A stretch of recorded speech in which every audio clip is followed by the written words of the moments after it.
अष्ट प्रातिहार्य। अष्ट प्रातिहार्य क्या होते हैं? अष्ट मतलब 8, प्रातिहार्य मतलब अंगरक्षक या पहरेदार की तरह जो हमेशा साथ में रहे, वे प्रातिहार्य कहलाते हैं। ये 8 प्रकार के होते हैं। हमने पिछले कुछ वीडियो से जिनेंद्र भगवान के, अरिहंत भगवान के 46 मूल गुण, 46 मूल गुणों की चर्चा शुरू करी थी, जिसमें हमने अरिहंत भगवान के 4 अनंत चतुष्टय, 10 जन्म के अतिशय, 10 केवल ज्ञान के अतिशय और 14 देवकृत अतिशयों की चर्चा करी थी। अभी 8 मूल गुण शेष हैं। वे 8 मूल गुण हैं अष्ट प्रातिहार्य, 8 प्रातिहार्य। तो आज की वीडियो में हम इन 8 प्रातिहार्य की चर्चा शुरू करते हैं। भक्तामर स्तोत्र जी के काव्य संख्या 28 से काव्य संख्या 35, इन 8 काव्यों में इन अष्ट प्रातिहार्यों का ही वर्णन किया गया है।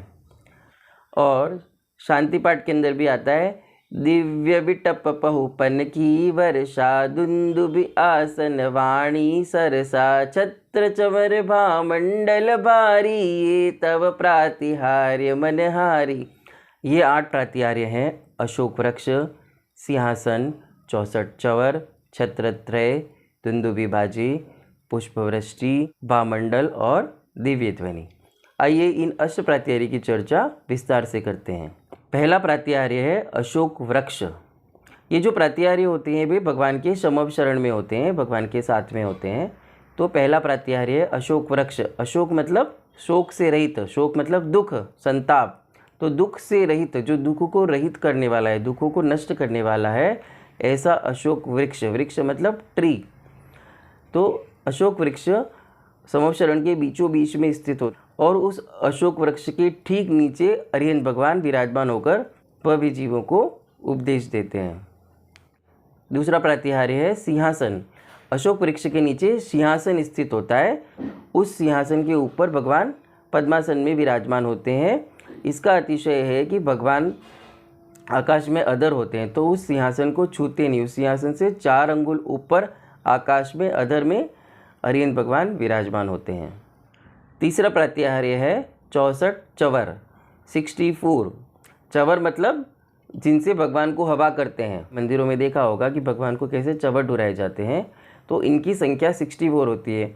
अरिहंत भगवान के 64 रिद्धियाँ होती हैं, 64 रिद्धियों के वे स्वामी होते हैं, तो उन्हीं के प्रतीक रूप में 64 चवर ढुराए जाते हैं। ये 64 चवर सफ़ेद रंग के होते हैं।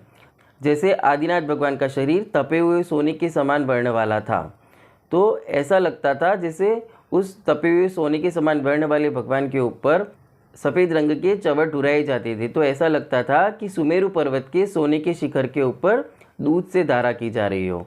ऐसा सुंदर दृश्य बनता है इन 64 चवर को ढुराने से। चौथा प्रातिहार्य है छत्रत्रय। छत्र मतलब छाता। भगवान के ऊपर छत्र होता है। सोने चांदी के छत्र आपने भगवान के ऊपर देखे होंगे मंदिरों के अंदर। तो ये छत्र 3 होते हैं और ये मोतियों के बने होते हैं। तो 3 छत्र क्यों होते हैं? क्योंकि भगवान 3 लोक के स्वामी हैं।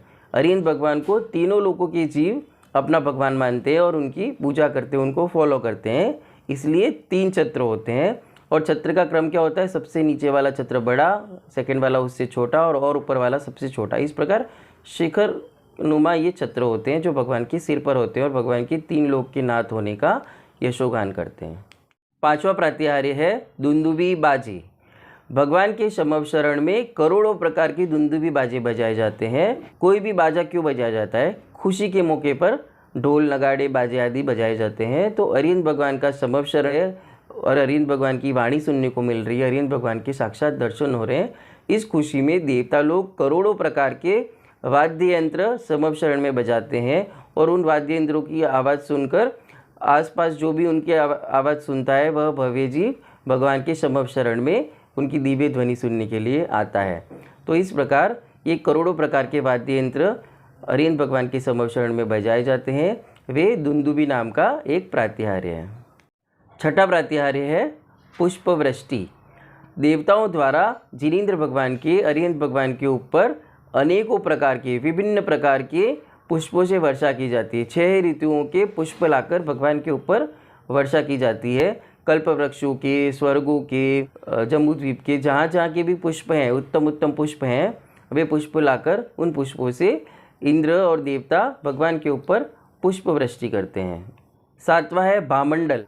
आपने देखा होगा भगवान के सिर के ठीक पीछे एक गोलाकार एक वस्तु होती है, एकदम चमकदार होती है, उसको भामंडल कहते हैं। भामंडल मतलब प्रभा मंडल, आभा मंडल, जो चमकदार हो, तो वो सूर्य के समान चमकदार होता है। तो भगवान के पीछे जो ये भामंडल होता है वो करोड़ों सूर्यों से भी ज़्यादा प्रकाशमान होता है।